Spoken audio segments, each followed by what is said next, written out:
तो हमारी जो इंडस्ट्री है ना, इसमें अगर आप देखो, एक ही चीज जो लोगों को बहुत ज्यादा आकर्षित करती है, जो जहाँ लोगों का इंटरेस्ट जगाती है, वो है इनोवेशन।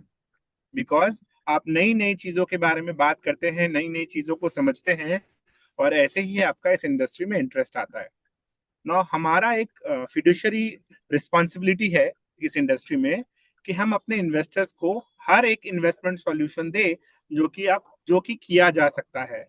अगर हम ग्लोबल मार्केट्स की तरफ देखें तो लोगों ने बहुत सारे इन्वेस्टमेंट एवेन्यूज ट्राई किए हैं, बहुत सारे इन्वेस्टमेंट ऑप्शंस ट्राई किए हैं। और हम जैसे जैसे डेवलपमेंट की तरफ बढ़ रहे हैं, हमारा भी यही ऑब्जेक्टिव है कि हम कैसे आपको एक बेटर इन्वेस्टमेंट सॉल्यूशन दे पाएं, ताकि आपके सारे इन्वेस्टमेंट नीड्स पूरे हो सके। No as mutual fund manufacturer, हम जो म्यूचुअल फंड बनाते हैं, मैन्युफैक्चर करते हैं, हमारा ऑब्जेक्टिव होता है आपको इन्वेस्टमेंट सॉल्यूशन प्रोवाइड करना हर एसेट क्लास में। और हम ये बिलीव करते हैं कि हमने अभी तक ये काम बहुत सक्सेसफुली किया है। ना इन्वेस्टेबल एसेट क्लास के प्रोस्पेक्टिव से जाके देखें तो ब्रॉडली 4 इन्वेस्टमेंट क्लास है जहां पे आप इन्वेस्टमेंट करते हो। सबसे पहला है इक्विटी, दूसरा है फिक्स्ड इनकम, तीसरा है कमोडिटी, और चौथा है रियल स्टेट। राइट, ये 4 ही एसेट क्लास है जहां आप नॉर्मली इन्वेस्ट करते हो। अगर हम बात करें इक्विटी की, तो हमने इक्विटी में आपको मल्टीपल ऑप्शंस प्रोवाइड किए हैं। राइट, अक्रॉस मार्केट कैप, अलग अलग मार्केट कैप्स में, large cap, mid cap, small cap, अलग अलग सेक्टर्स में, अलग अलग थीम्स में, हर पॉसिबल कॉम्बिनेशन में हमने आपके लिए प्लेथोरा ऑफ इक्विटी स्कीम के ऑप्शंस प्रोवाइड किए। जब हम बात करते हैं फिक्स्ड इनकम की, तो फिक्स्ड इनकम स्पेस में भी हमने हर मेच्योरिटी में, short term, medium term, long term, हर एक मेच्योरिटी में आपके लिए प्रोडक्ट ऑफर किया, क्रेडिट, नॉन क्रेडिट, सब कुछ। कमोडिटी साइड की अगर हम बात करें, तो कमोडिटी साइड भी अगर आप देखो, तो जो भी अभी अलाउड है बाय रेगुलेशन, अभी रेगुलेशन में सिर्फ गोल्ड और सिल्वर अलाउड है, तो हमने गोल्ड के अराउंड प्रोडक्ट बनाया, सिल्वर के अराउंड प्रोडक्ट बनाया, और कॉम्बिनेशन में डाला कि आप गोल्ड और सिल्वर को एक साथ भी एक फंड में ले सकते हैं ना। जो बच गया वो है चौथा asset class, which is real estate. अगर हम अपने इंडियंस की बात करें तो हमारा एफिनिटी, हमारा जो इंटरेस्ट है रियल स्टेट में बहुत ज्यादा है, फ्रॉम एन इन्वेस्टमेंट परस्पेक्टिव की सबको रियल स्टेट में इन्वेस्ट करने का मन तो है। लेकिन रियल स्टेट में इन्वेस्ट करते समय चैलेंजेस क्या क्या आते हैं? जो सबसे बड़ा चैलेंज है वो रियल स्टेट इन्वेस्टमेंट का, वो ये है कि आपका जो अमाउंट है, जो टिकट साइज है, वो बहुत बड़ा है। मतलब it is highly capital intensive in nature. अगर आप कोई भी कमर्शियल रियल स्टेट या रेसिडेंशियल रियल स्टेट जो भी आप लेना चाहें, तो उसके लिए जो आपको कैपिटल लगेगा वो बहुत बड़ा होगा, आप सबके लिए वो पॉसिबल नहीं है। जो दूसरा प्रॉब्लम लोग रियल एस्टेट में फेस करते हैं, वो एक लिक्विडिटी का भी प्रॉब्लम है। रियल एस्टेट खरीदना और रियल एस्टेट बेचना दोनों ही बहुत इजी सॉल्यूशन नहीं है, आपको उसमें काफी टाइम लगता है, आपको काफी चीजें डायनेमिक्स देखनी पड़ती हैं, तो वो entry and exit is also difficult. जो तीसरा बड़ा चैलेंज आता है लोगों को रियल एस्टेट में, वो है transaction cost. Now transaction cost क्या होता है रियल एस्टेट में? जब आप स्टैम्प ड्यूटी पे करते हो, आप जब से ब्रोकरेज पे करते हो ब्रोकर को, जिसके थ्रू आप रियल एस्टेट प्रॉपर्टीज देखते हो, वो एक बड़ा कॉस्ट होता है। तो ट्रांजेक्शन कॉस्ट भी एक चैलेंज है। और एक जो बड़ा प्रॉब्लम है उसमें ये है लिक्विडिटी। जब आपका मन चाहे तो आप एग्जिट नहीं कर पाओगे, क्योंकि अल्टीमेटली किसी भी रियल एस्टेट को बेचना एक बहुत बड़ा चैलेंज है ना। जब हमने रियल एस्टेट एक्सपोजर को देने के बारे में सोचा, हमने सोचा कि अगर आप रियल एस्टेट एक्सपोजर देना ही चाहते हो इन्वेस्टर्स को, तो आपको ये सारे प्रॉब्लम्स जो मैंने अभी आपको भी, structure that actually tries to serve this purpose, एक ही स्ट्रक्चर है जो इन सारे पर्पस को सॉल्व करता है, वो है रीट्स। Now what is this रीट्स? रीट्स basically एक ऐसा पर्पस, स्पेशल पर्पस व्हीकल है, एक ऐसा कॉरपोरेशन है जो आपको रियल स्टेट एक्सपोजर देता है, बट आपके जो चैलेंजेस है रियल स्टेट में वो सबको हटा देता है। सो मैं अगर रियल स्टेट पे बात करूं, तो स्टार्ट विद रियल स्टेट पे अगर मैं बात करूं, तो ये कॉरपोरेशन है। आई अज्यूम कि सर मेरी स्लाइड घूम रही है, जहां पे मैं स्लाइड चेंज कर रहा हूँ वहां स्लाइड चेंज हो रही है। Perfect sir. हाँ, तो अगर परफेक्ट। आप देखो, ये जो ब्लू है ना, ब्लू पे जो हाईलाइटेड है, ये कॉरपोरेशन है, जहाँ पे कॉरपोरेशन क्रिएट किया जाता है, जो कि क्या करता है, यूनिट होल्डर्स और इन्वेस्टर्स से पैसे जमा करता है, उन पैसों से वो प्रॉपर्टीज खरीदता है, उन प्रॉपर्टीज को वो एक रेंट किलो पे में 60 में लगाता का है, कर दो। उससे रेंटल इनकम कलेक्ट ये करता है, भी और ले वो लेंगे। रेंटल इनकम इन्वेस्टर्स को पास ऑन करता है। इन सारे बीच में एक इन्वेस्टमेंट मैनेजर होता है जो इन सबको मॉनिटर करता है, और एक ट्रस्टी होता है जो सारे एसेट्स को होल्ड करके रखता है, और जिसका काम है इन्वेस्टर्स के इंटरेस्ट को बचाना। राइट, थोड़ा सा ही तो ये पूरा ये पूरा रीट का स्ट्रक्चर है, जहाँ पे कॉरपोरेशन बनता है, कॉरपोरेशन पैसे इकट्ठा करता है, उस पैसे से प्रॉपर्टी खरीदता है, प्रॉपर्टी को रेंट पे देता है, उस रेंट से आप इनकम जनरेट करते हो, इनकम इन्वेस्टर्स के पास जाता है। तो ये इसको बोलते हैं रियल स्टेट इन्वेस्टमेंट ट्रस्ट, और इस तरह से real estate investment trust form होता है। ना अगर हम देखें कि रियल स्टेट के अंदर क्या क्या चीज, what comprise real estate, right, क्या क्या चीज को हम रियल स्टेट बोल सकते हैं। तो जितनी भी कमर्शियल प्रॉपर्टीज है, office park, business district, offices, फिर आप रिटेल में जाके देखो तो मॉल्स, फिर आपकी जो हाई स्ट्रीट रिटेल शॉप्स हैं जिनका मिक्स डेवलपमेंट यूसेज है, रेसिडेंशियल में प्रीमियम हाउसिंग सेगमेंट्स और affordable housing segment, industry and logistic में अगर आप देखो तो वेयर हाउसिंग, मैन्युफैक्चरिंग हब्स, या हॉस्पिटैलिटी एंड स्पेशलाइज्ड सेगमेंट में अगर जाके देखूं तो होटल्स, हॉस्पिटल्स, एजुकेशन फैसिलिटीज, जो भी इन सारे जो भी चीजें इन जो भी ये सारे फैसिलिटी जो भी प्रॉपर्टी को यूज करते हैं, everything comprise of real estate universe. Now अगर रियल स्टेट यूनिवर्स के बारे में हम बात कर रहे हैं, एक फंड लेके आ रहे हैं, तो हमारा व्यू क्या है इसको लेके, what is driving the real estate now. अगर आप देखो कि क्या क्या फैक्टर्स रियल स्टेट को ड्राइव कर रहे हैं अभी, तो जो सबसे बड़ा है ना वो अर्बनाइजेशन एंड राइजिंग इनकम है। जैसे जैसे अर्बनाइजेशन हो रहा है, इनकम लेवल्स राइज हो रहे हैं, वैसे वैसे ये ऑफिसेस का डिमांड बढ़ रहा है, रिटेल हाई शॉप्स का डिमांड बढ़ रहा है, premium and semi premium housing segment का डिमांड बढ़ रहा है। तो ये एक बहुत बड़ा फैक्टर है। दूसरा, there is lot of infrastructure lead development. जब मैं इंफ्रास्ट्रक्चर लेड डेवलपमेंट की बात करता हूँ, मतलब जब आप देखो रोड्स की कनेक्टिविटी कितनी अच्छी हो गई है, फ्लाइट्स की कनेक्टिविटी कितनी अच्छी हो गई है, तो इससे जो डेवलपमेंट हो रहा है, इससे क्या आप रिमोट लोकेशंस हो, चाहे आप metro cities, non metro cities, सब जगह कनेक्टिविटी बहुत अच्छी हो गई है। तो धीरे धीरे क्या है, आप ई कॉमर्स बूम हो रहा है, छोटे छोटे शहरों में अभी ग्लोबल कैपेसिटी सेंटर्स आके बैठ रहे हैं। तो ये सारी जो फैक्टर्स है उसमें, अगर आप ग्लोबल कैपेसिटी सेंटर्स का जो डिमांड ड्राइव हो रहा है, बहुत सारा मैन्युफैक्चरिंग एंड लॉजिस्टिक एक्सपेंशन हो रहा है, और कैपिटल इन्फ्यूजन भी अभी इजी हो गया है। तो ये सारे फैक्टर्स मिला के अगर हम देखें, तो रियल स्टेट का जो बूम है ये यहाँ से दिखाई देता है, right. Now if we actually see कि अगर से फॉर एग्जांपल, अब हमने रीट क्या होता है वो समझ लिया, हमने रीट का यूनिवर्स क्या है वो समझ लिया। अब जो फर्स्ट क्वेश्चन हमारा आता है कि हम रीट्स क्यों ले, रियल स्टेट क्यों ना ले। तो मैंने आपको पहले ही बताया कि रियल स्टेट के अंदर बहुत सारे प्रॉब्लम है, कैपिटल का प्रॉब्लम है, लिक्विडिटी का प्रॉब्लम है, ट्रांजेक्शन कॉस्ट का प्रॉब्लम है, कंसंट्रेशन रिस्क है, और कंट्रोल भी आपको खुद ही को करना पड़ता है। वर्सेस रीट्स आपको ये सब कुछ करके देता है in a more structured manner, in a more institutionalised way, right. Now if we actually see कि रीट्स का अगर हम लैंडस्केप देखें, तो इंडिया में ये रीट्स थोड़ा नया है, बट ग्लोबली रीट्स काफी पुराने हैं। जैसे अगर यूएस की बात करें तो 1960 में ही देर आर क्लोज टू से 200 रीट्स, राइट। और जो टोटल मार्केट कैपिटलाइजेशन है वहां पे रीट्स का, it is close to $1400 billion. Versus अगर हम इंडिया की बात करें तो इंडिया में रीट्स का जो रेगुलेशन है वो 2014 में इंट्रोड्यूस हुआ, 2019 में पहला रीट आया, राइट। और अभी की बात करें तो अभी देर आर 6 रीट्स, और जिसका total market cap is $19 billion. तो अगर आप देखो, अगर हम कंपेयर करें यूएस, जापान, सिंगापुर के कंपैरिजन में, तो हम अभी बहुत पीछे, हमने बस स्टार्ट ही किया है, राइट। तो उस लॉजिक से अगर हम जाके देखें तो एक बहुत अच्छा कैटेगरी है। जैसे ग्लोबल मार्केट्स में इवॉल्व हुआ है, वैसे ही इंडिया में भी इवॉल्व होगा। एक बहुत इंटरेस्टिंग चीज है, मैं यहाँ पे आप लोग सबके का ध्यान इसकी तरफ खींचना चाहूंगा, कि अगर जो आप यील्ड देखते हैं, जो भी रेंट, जो भी इनकम जनरेट होता है वाया दीज रीट्स, अगर आप डेवलप्ड मार्केट्स में जाके देखो तो वो है 2.5%, 4%, 3%, इस टाइप का है, एक्सेप्ट हांगकांग, जहाँ रियल एस्टेट प्रॉपर्टीज काफी महंगी है। अगर हांगकांग को छोड़ के बात करें तो सब जगह जो जो यील्ड है वो 2 से 5% के आसपास है। वर्सेस अगर आप इंडियन मार्केट्स में जो रेट है उनका एवरेज यील्ड देखें तो वो 6% के आसपास है। मतलब हम लोग काफी अच्छा कर रहे हैं from an yield prospective also. Now जैसे मैंने बताया कि इंडिया में 2014 में रेगुलेशन आया, 2019 में फर्स्ट रीट की लिस्टिंग हुई, फिर माइंड स्पेस आया, फिर ब्रुकफील्ड आया, फिर ऐसा करते करते 2026 में अभी जो लेटेस्ट रीट है वो लिस्ट हुआ है, विच इज बागमानी रीट, राइट। तो अगर हम अभी अपना यूनिवर्स देखें तो हमारे पास 6 लिस्टेड रीट्स हैं। नाउ ये जो रीट्स हैं, इनका इनका वैल्यू क्या होता है, इनका वैल्यू होता है कि इनके अंदर जितने भी प्रॉपर्टीज पड़े हुए हैं, तो there is something called gross asset value.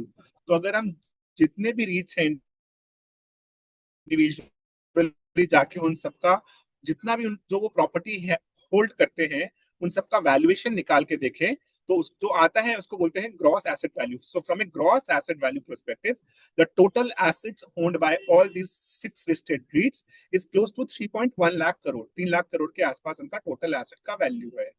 जबकि अगर हम इनकी मार्केट कैपिटलाइजेशन की बात करें तो इनका मार्केट कैपिटलाइजेशन सिर्फ 2 लाख करोड़ का है. नाउ आइडियली तो मार्केट कैपिटलाइजेशन वही होना चाहिए जो एसेट की वैल्यू है, लेकिन क्योंकि ये रीट्स एक नया प्रोडक्ट है, प्राइस डिस्कवरी प्रॉपरली नहीं हुआ है, तो अगर हम उस प्रोस्पेक्टिव से जाके देखें तो आपको दिखेगा 30 to 33% के बीच का करीब का गैप है. And that is the discount, the price discovery that is yet to happen. तो अगर आप अभी एंट्री लेते हो तो आपको 32% जो करंट डिस्काउंट है उसका भी बेनिफिट ले पाओगे at an aggregate level of comprising all the REITs. Now REIT का जो एक सबसे इंपॉर्टेंट एस्पेक्ट है ना, ये आपको जैसे मैंने आपको बताया कि ब्रॉडली हमारे पास 4 एसेट क्लासेस हैं जहां हम इन्वेस्ट करते हैं. REITs to a certain extent हर एसेट क्लास का प्रॉपर्टी आपको लाके देता है.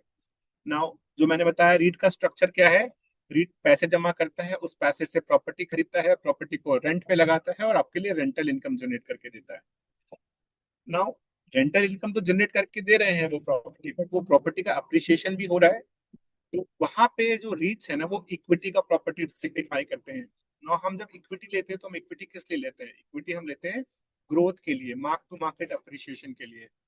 उसी संदर्भ में अगर हम जाके देखें तो रीट्स के अंदर जो प्रॉपर्टी है उनके अंदर भी मार्क टू मार्केट गेन हो रहा है, वो भी उनका भी प्रॉपर्टी का वैल्यू बढ़ रहा है, तो वो एट्रीब्यूट को इक्विटी वाला लेके आता है.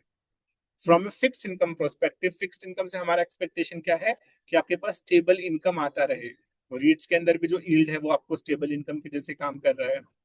तीसरा, जब आप कमोडिटी लेते हो पर्टिकुलरली गोल्ड एंड सिल्वर, तो आप क्यों लेते हो? आप इन्फ्लेशन हेज के लिए लेते हो. आपको लगता है कि वहां पे इन्फ्लेशन से ज्यादा रिटर्न बनेगा. सेम चीज आपके रीट में भी है, क्योंकि रीट्स के अंदर जो रेंटल यील्ड है वो हमेशा जो रेंटल अग्रीमेंट्स बनते हैं उनके अंदर इन्फ्लेशन क्लॉज लगा रहता है कि हर साल जो जो रेंट है वो इतना परसेंट बढ़ेगा, 5%, 7%, और लिंक टू इन्फ्लेशन. ना इसका मैं एकदम लाइव एग्जांपल देता हूँ कि जब भी हम कोई घर भाड़े पे लेते हैं और हम एक रेंट एग्रीमेंट बनाते हैं, हर रेंट एग्रीमेंट में एक एस्केलेशन क्लॉज होता है कि हर साल आपकी प्रॉपर्टी का रेंट 5% से, 7% से, 10% से बढ़ेगा. That is called escalation clause. तो that is nothing but it is actually inflation hedge. और डाइवर्सिफिकेशन तो हो ही रहा है, बिकॉज जहां आप सिर्फ इक्विटी, फिक्स्ड इनकम और कमोडिटी में एक्सपोजर लेते थे, अगर आप रियल स्टेट में ले रहे हैं तो आपको डाइवर्सिफिकेशन का बेनिफिट भी मिल रहा है.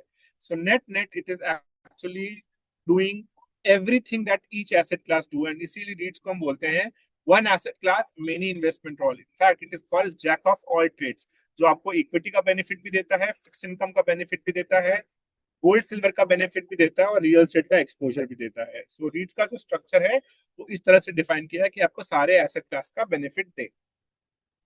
नाउ अगर हम ये रीट्स को का यूनिवर्स देखें, अगर आप रीट्स का जैसे जो हम मैंने बताया कि देर आर 6 रीट्स, और अगर आप इनका यूनिवर्स देखें और इनका एसेट मिक्स देखें पर्टिकुलरली कि किस टाइप की प्रॉपर्टी ये होल्ड करके रखे हैं, तो अगर आप देखोगे एम्बेसी से अगर हम स्टार्ट करें तो एम्बेसी के अंदर ऑफिसेस हैं, होटल्स हैं, सोलार प्रोजेक्ट्स हैं, और ये थोड़ा बैंगलोर कॉन्सेंट्रेटेड है. जबकि अगर हम माइंड स्पेस की बात करें तो उसके अंदर ऑफिस पार्क्स है but across Hyderabad, Mumbai and Pune.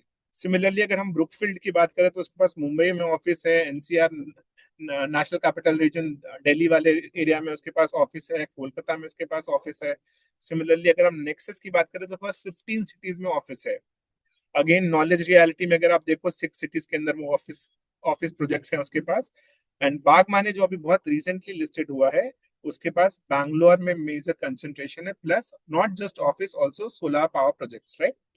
Now in सब का अगर मैं एसेट मिक्स का डाइवर्सिफिकेशन देखूं तो ये अक्रॉस ज्योग्राफीज, अक्रॉस प्रोजेक्ट्स हैं.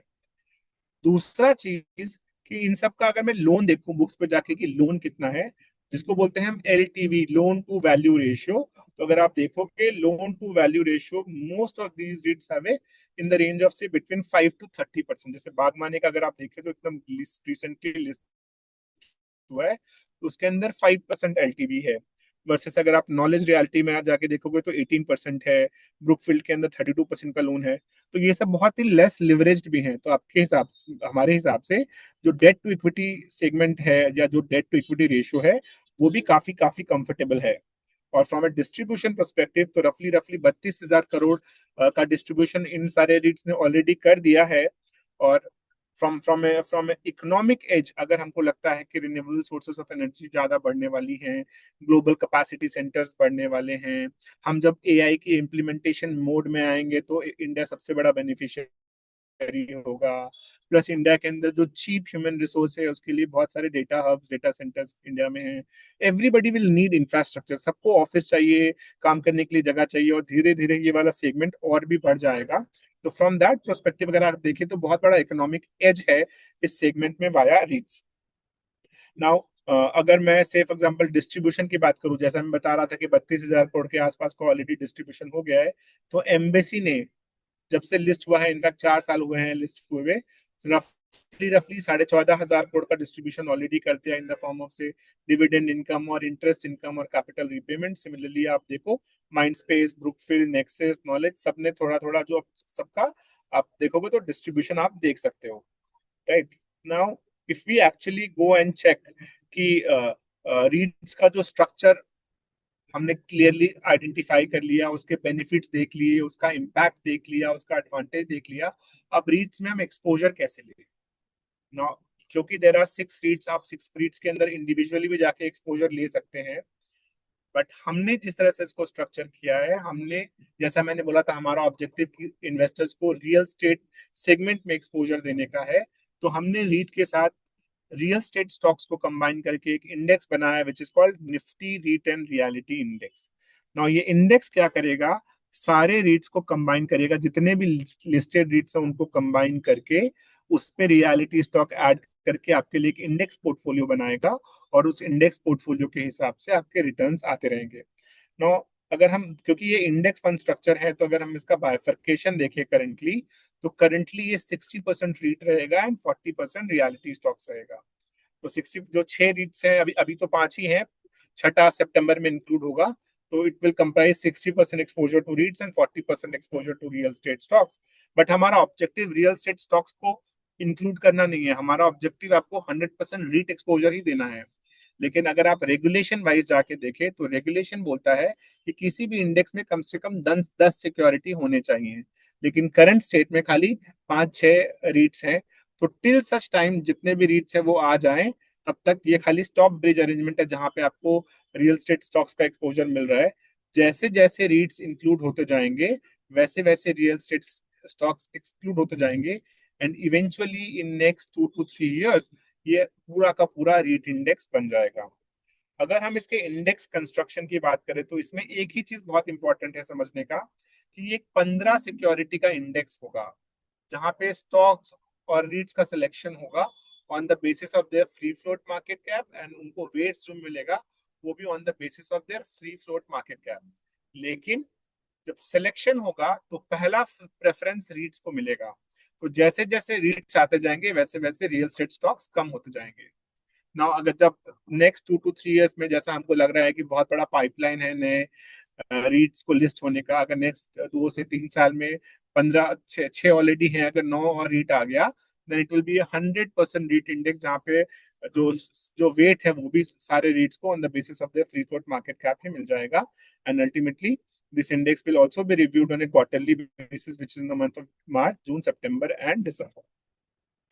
Now रीट्स का आपने एक्सपोजर ले लिया, आपने रियल स्टेट स्टॉक्स का फ्लेवर भी डाल दिया उसमें फॉर द टाइम बिंग। आपके लिए ऑब्जेक्टिव क्या अचीव करके देगा, आपके लिए ऑब्जेक्टिव ये अचीव करके देगा कि आपको जितने भी रीट्स हैं विदाउट एनी सिलेक्शन बायसनेस आपको सबका एक्सपोजर मिल गया। प्लस रियल स्टेट स्टॉक्स जब तक रीट्स अवेलेबल नहीं है उसका भी एक्सपोजर मिल गया। और यहाँ पे आप क्या करोगे, जो आप रिटर्न जनरेट करोगे ना, वो बहुत ही टैक्स इफिशिएंट और कॉस्ट इफिशिएंट होगा। अब मैं बताता हूँ कि कैसे ना। जब हम रीट्स की बात करते हैं तो रीट्स में 3 कंपोनेंट होते हैं। रीट्स एक तो इंटरेस्ट इनकम देता है, एक रीट्स डिविडेंड देता है, और एक रीट्स आपके कैपिटल को रीपे करते रहता है। जब आप इंडिविजुअली रीट्स होल्ड करते हो ना, तो आपको तीनों चीजों का टैक्स ट्रीटमेंट अपने से मैनेज करना पड़ता है। अब कैसा टैक्स ट्रीटमेंट है, अगर आप टैक्स ट्रीटमेंट में जाके देखोगे, पर्टिकुलरली इंडिविजुअल रीट्स में जाके देखोगे, तो जो भी इंटरेस्ट इनकम आता है, इंटरेस्ट इनकम आपके हाथ पे जाके टैक्सेबल होता है, इन्वेस्टर्स के हाथ में जाके टैक्सेबल होता है एट मार्जिनल टैक्स रेट। जो भी आपका स्लैब रेट में आप फॉल करते हो, उसके बेसिस पे आप टैक्सेशन देते हो। डिविडेंड इनकम जो आता है, वहां पे आपको चेक करना पड़ता है कि एसपीवी ने ओल्ड टैक्स रिजिम में ऑप्ट किया है या न्यू टैक्स रिजिम में ऑप्ट किया है। अगर न्यू टैक्स रिजिम में ऑप्ट किया है तो टैक्सेबल है, ओल्ड टैक्स रिजिम में ऑप्ट किया है तो नॉन टैक्सेबल है, आपके हाथ में एग्जेम्प्टेड है। और तीसरा जो कैपिटल रीपेमेंट आता है, वहां पे ये आपको करना पड़ता है कि जो भी कैपिटल रीपेमेंट आया, वो आपको ओरिजिनल कॉस्ट ऑफ एक्विजिशन से लेस करके कैपिटल गेन्स कंप्यूट करना पड़ता है।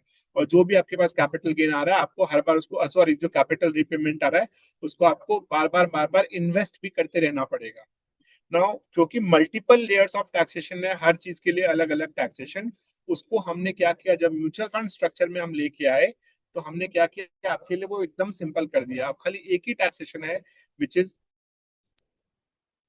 more than 2 years, 12.5% long-term capital gains tax, less than 1 year short-term capital gains tax at marginal tax rate।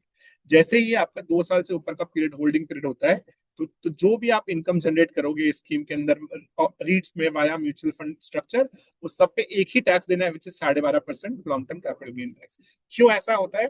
Because जो भी इंटरेस्ट इनकम स्कीम को मिलेगा वो एग्जेम्प्टेड है, जो भी डिविडेंड इनकम स्कीम को मिलेगा वो भी पूरा एग्जेम्प्टेड है, और जो भी कैपिटल रीपेमेंट स्कीम के अंदर आएगा, स्कीम उसको वापस से इन्वेस्ट कर देगा in the same securities in the same proportion. तो आपको री इन्वेस्टमेंट रिस्क भी नहीं है।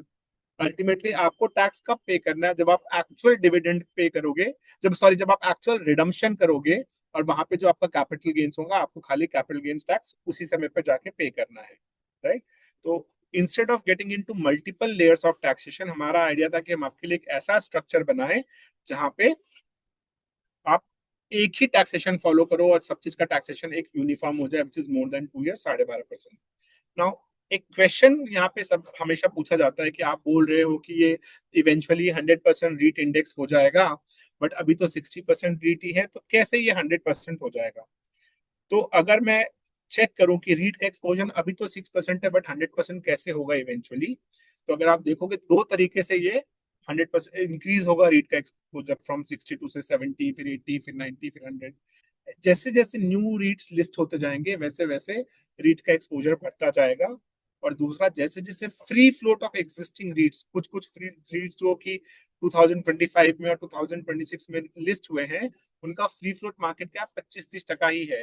तो जैसे जैसे उनका free float market cap improve होता जाएगा, वहां पे एक्सपोजर भी बढ़ता जाएगा, और इवेंचुअली 1.5 से 3 साल के अंदर ये 100% रीट इंडेक्स बन जाएगा, जहां पे सिर्फ रीट के स्टॉक्स रहेंगे, there will be no real estate stocks, because सारे रियल स्टेट स्टॉक्स निकल जाएंगे, सब्जेक्ट टू कि 9 नए रीट्स और लिस्ट हो जाए। और जब तक नहीं होते, तब तक या तो थोड़ा या marginal exposure real estate stocks का भी रहेगा।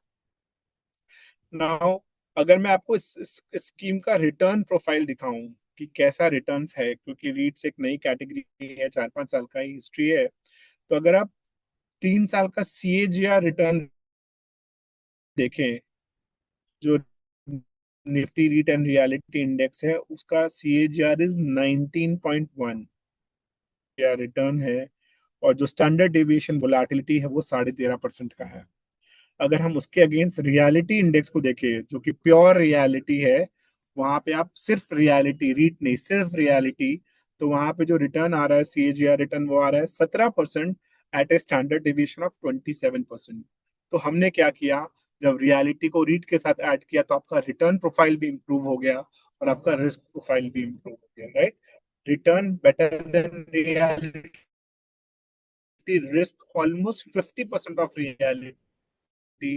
तो this is the objective we want. अगर आपको रिटर्न एक्सपेक्टेशन सही तरह से समझना है, तो आप ऐसे समझो कि रीट के अंदर जो यील्ड आएगा वो आएगा बिटवीन 5 to 7%, और रीट के अंदर जो प्रॉपर्टीज है उनका कैपिटल अप्रिसिएशन होगा बिटवीन 4 to 5%।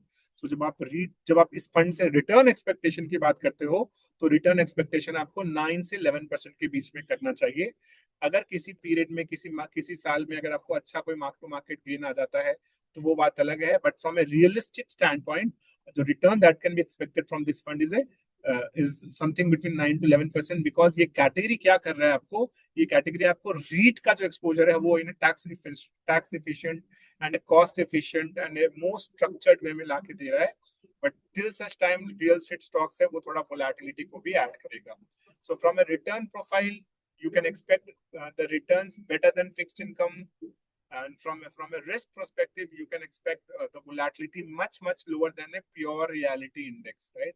तो जो स्ट्रक्चर है ये बहुत ही सोच के किया गया है, जहाँ पे आपको रियल स्टेट का फ्लेवर भी मिल रहा है, आपको रीट्स के सारे बेनिफिट भी मिल रहे हैं.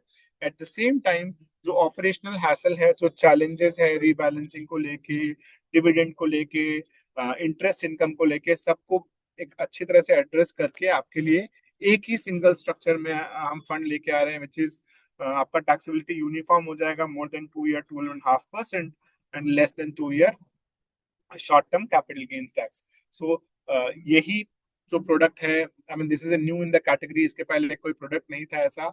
और ये क्यों नहीं था ऐसा, बिकॉज जो रेगुलेशन है वो 1 जुलाई 2026 में ही आए हैं, जहां पे रीट्स को क्लासिफाई किया गया है एज इक्विटी इंस्ट्रूमेंट. तो जब ये क्लासिफिकेशन हुआ तभी रेगुलेटर ने फिर अग्री किया कि हाँ आप something on the REIT side पे लॉन्च कर सकते हैं. उसके बाद हमने प्रोडक्ट बनाया और हमने प्रोडक्ट लॉन्च किया. तो एक चीज मैं यहाँ पे बहुत क्लियरली बताना चाहूंगा कि ये एक इंडेक्स फंड है, जहाँ पे इंडेक्स एनएससी ने बनाया है. हमारा ऑब्जेक्टिव रहेगा इंडेक्स को रेप्लिकेट करना, हर वो स्टॉक और सेम वेट के साथ जहां जैसा एनएससी में है वैसा हम अपने पोर्टफोलियो में मेंटेन करेंगे for REITs exposure as well as real estate exposure. तो यहाँ पे किसी फंड मैनेजर का या किसी का कोई कॉल नहीं रहेगा कि ये रीट ले या वो रीट ना ले, या ये रियल स्टेट स्टॉक ले या वो रियल स्टेट स्टॉक ना ले, या कोई परसेंटेज में हमारा कोई वेरिएशन नहीं रहेगा.